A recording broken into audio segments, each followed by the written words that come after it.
welcome, genties and ladlemen. It is in fact your boy, Sir Egward, and I'm here with the first of hopefully many album reviews. That's right, I'm starting to do album reviews like it said in my channel intro for Christ knows how long. But today we are going to be reviewing the debut album from Glasgow's own Coven, spelled Cwfen, entitled Sorrows. This comes out May 30th, 2025 on New Heavy Sounds. It's their debut album. The first album is very important because it is the album that everything else is going to be compared to and told is worse than. So your first album's got to be a hit. But before we get into the actual review, give a quick little bio. The band is formed in 2022 and it is made up of Agnes Alder on vocals and guitars, Mary Thomas Baker on bass, Guy Denuy on guitars, and Ross Ranquin on drums. Again, this band formed in 2022. Throughout 2023, put out the Embers and Bodies demos as their kind of we're here to the Glasgow and wider Scottish metal scene, and then got picked up by New Heavy Sounds, released the Signal, because I'm good at words, single Relics in 2024, and then announced this debut album, which was produced by the band and Kevin Hare, mastered by James Plotkin, and came out in 2025 on May 30th on Heavy Sounds Records. Let's start off with the positives of the album. Overall, the production is massive, but it's not overly compressed and digital like you see in a lot of modern metal releases. There's none of that extra fancy trickery or anything like that. It's definitely a live sounding album. It sounds like you're in the room just hearing it happen in front of you. And it's a mixture of classic doom, your Black Sabbaths, your Trouble, your Pentagram, all that good stuff. You've got a lot of shoegazy elements in there, very ambient, very echoey, which some people might not like, some people probably do like. Me personally, I'm kind of indifferent to a lot of shoegaze stuff, but the way it's been combined with doom and goth music, a la Susie and the Banshees, Sisters of Mercy, a little bit of bands like Paradise Lost kind of sprinkled in there, especially with its heavier sections. Overall, it's a good mix of sounds, and the band really carries it well here, especially at the front and centre, although she probably doesn't want to be front and centre, is Agnes with her vocal range. It is genuinely incredible. She has got the most gorgeous croons, she has got incredible banshee-like screams as well, as heard definitely in the bridges of songs like Relics, where it slowly starts to ramp up, and as the feedback gets louder, it gets borderline chaotic, even for songs that are at such a low tempo. It's an insane range, and it's genuinely amazing. You hear a lot of modern metal vocalists that don't have as much range as she does, and she definitely carries a lot of this album, as well as its emotional lyrics that definitely deal with a lot of the human essence, a lot of the human mind, as well as a lot of what's going on in society, especially with the treatment of women. It's a record that makes you feel things. Mainly a lot of sorrows, as in the album title, but also a lot of rage. There's definitely rage to this album as well. The guitars sound amazing. It's got almost a little bit of that doom fuzz, but it's not overly fuzzy. But and especially the drums as well. Oh my god, the drums in this album sound massive. They sound huge. The snare is poppy. It cuts through, but it's not overwhelmingly in your face. The tom work is brilliant, and everything just flows really nicely. The transitions are perfect. It doesn't feel like an awkward, right, we've got the light section, now what? And then here's the heavy bit.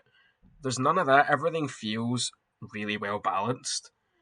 And there are some catchy hooks as well, especially in the clean guitar sections, such as the intro to Relics, which is definitely a standout track for me because of the way it works. It's got that kind of weird reversed little bit in the beginning, then getting to that beautiful clean guitar part, and then it really showcases Agnes's vocal range. She has got the most gorgeous croon, the definition of sing you to sleep and scare you to death. The previous tracks in the album, Embers and Bodies, which were demos in 2023, they have been refined and really shine as well. I found that, especially Embers, it just feels a lot fuller, and it's a joy to listen to. It's a very relaxed album, but it's still got a lot of intensity, even at a lower tempo. Which I will admit, a lot of it's going to be the kind of, it's all kind of very mid tempo, it's very down tempo. A lot of the songs are within the 5 to 6 minute range. One of them borders in about 7 minutes, but for the most part, a lot of the songs are about the 5 to 6 minute range, which I think's good, because there's not necessarily a lot you can fit within, like, your standard 3 minutes. But the way that the genres are mixed, it doesn't feel like one's particularly overtaking the other. There is a lot of the kind of shoegaze element, which, as I mentioned, if you're not a fan of it, it might turn you off. But if it's something that you're particularly indifferent towards, then I would say give it a shot. In terms of any negatives for the album, the only things I can really think of are the fragments interludes.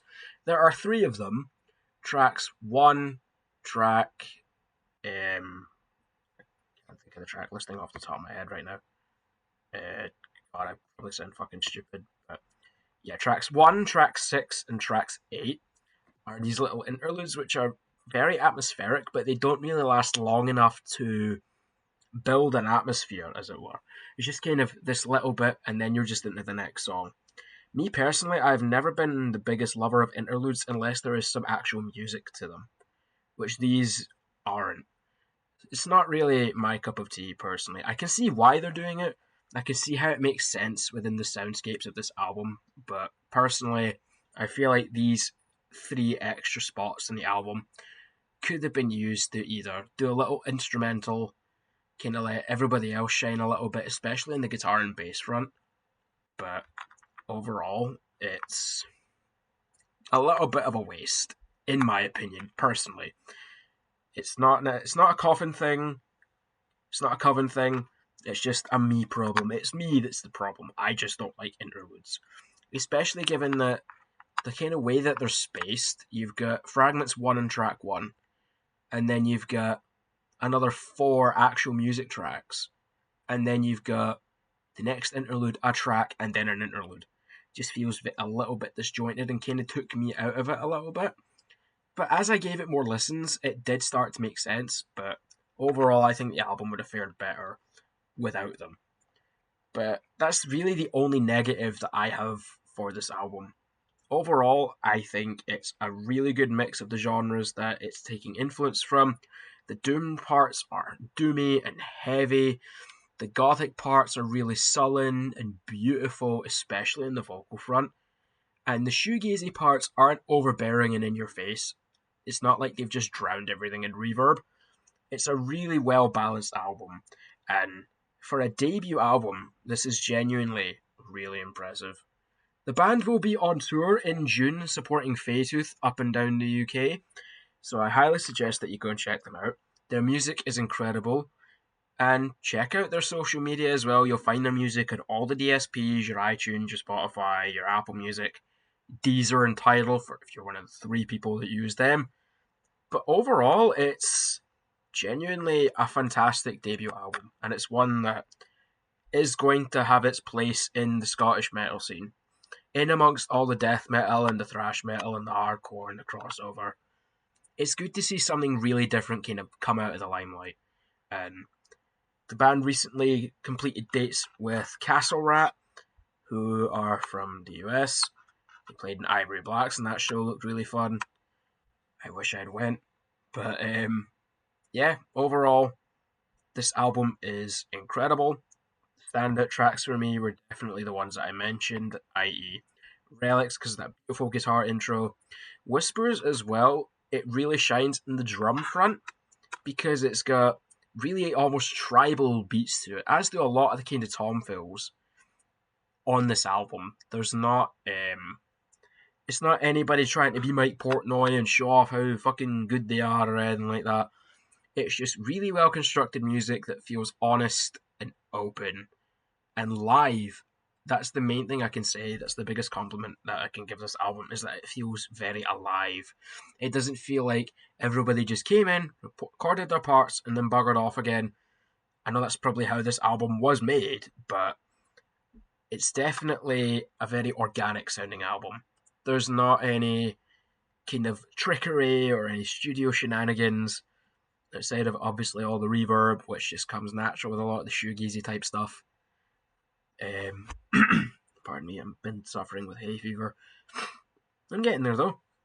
But overall, this album is really good, and I rate it a solid 4.5 out of 5 eggs that just kind of want to lie in bed and regret everything they ever did. Because that's what this music very much invokes the feelings of. Aside from the sorrow, it invokes that kind of regretful feeling, remorse, kind of regretting everything you've ever done. And it really is a heavy album, not just musically, but emotionally. And they carry that so well. And like I said earlier, the debut album is your most important album. It's what everything else in the future is going to be compared to.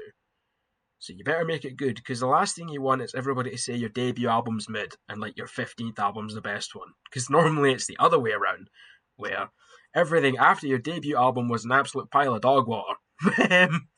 Nonetheless, make sure you check out the debut album, Sorrows. I'll have everything linked in the description. You can get the beautiful red vinyl off their Bandcamp page, as well as CDs, and you can check out their tour dates. You can check out some merchandise that bought that. The t-shirts looks incredible. I can't speak, bloody hell. But I'm doing this all in one take because I'm a baller like that and because editing's effort. But their t-shirts are gorgeous, and I definitely think this band deserves the hype. If anything, they deserve more hype, actually.